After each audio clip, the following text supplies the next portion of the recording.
Welcome to the only daily podcast focusing on compliance news of the day. Each morning, start your day with a cup of coffee and Tom Fox, the voice of compliance, to hear about 4 of the top compliance, corruption, or leadership stories you will need to start your day. The Daily Compliance News is a production of the Compliance Podcast Network. First, a word from this month's sponsor, Ethico. In the delicate arena of compliance, every conversation matters. Traditional methods can leave callers feeling unheard, but Ethico changes the game. Our empathetic interview technique reshapes compliance calls into powerful, compassionate interactions, ensuring no crucial detail is missed. It's about creating a conversation that matters, that resonates, that makes a difference. Be the change in your compliance approach. See the transformation for yourself at ethico.com/CPN. Book a demo, try our free ROI calculator, and explore the white paper by Tom Fox, The ROI of Compliance. The Daily Compliance News for June 12, 2024, the Russian Timber Edition.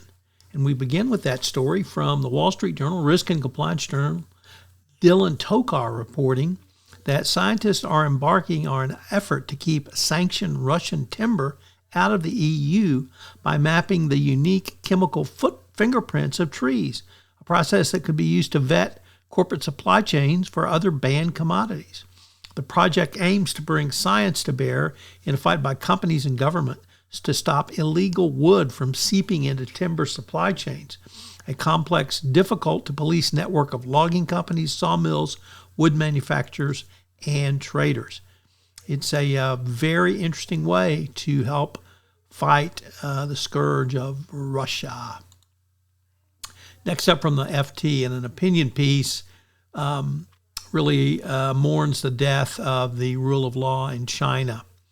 On May 30, Hong Kong's High Court handed down a landmark judgment convicting 14 prominent pro-democracy politicians of conspiracy to commit subversion. Of course, there's no evidence of that, and the basic law of Hong Kong's Constitution provides that universal suffrage is its ultimate aim. However, this was thrown out. It's really no surprise the Chinese would do this, as this is antithetical to a communist style of government. And if China doesn't like a court's decision, it's reversed. Well, goodbye, rule of law in China. Next up, the testimony of Jose Uribe continues in the bribery and corruption trial of Senator Robert Menendez. And he said he bribed Menendez with a luxury convertible to disrupt 2 criminal investigations. And that in exchange for Menendez's influence, he purchased or financed a new Mercedes-Benz for his then girlfriend, now wife. He went on to detail other payments and gratuities that were made to Menendez. And our final story comes to us from the New York Times, and it comes to us from American Labor, which reports that the monitor overseeing the U.A.W. is investigating the president of the U.A.W. Regarding financial improprieties, or at least allegations that there are financial improprieties engaged in by the U.A.W. president.